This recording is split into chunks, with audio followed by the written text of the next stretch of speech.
Hi guys! Today I'll tell you a recipe for body peeling based on only natural ingredients.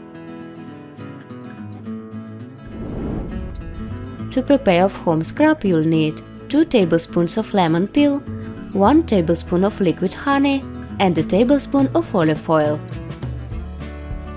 Combine all the ingredients and mix well.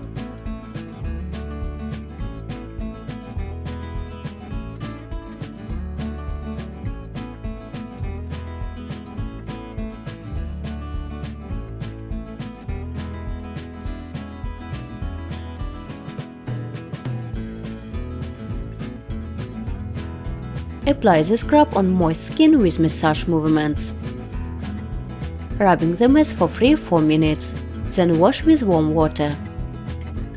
To maintain the result, procedure should be carried out regularly once or 2 weeks. These components penetrate deep into the dermis, dissolve greasy plaques and remove the dead cells of the epidermis. Your skin will become more smooth and velvety.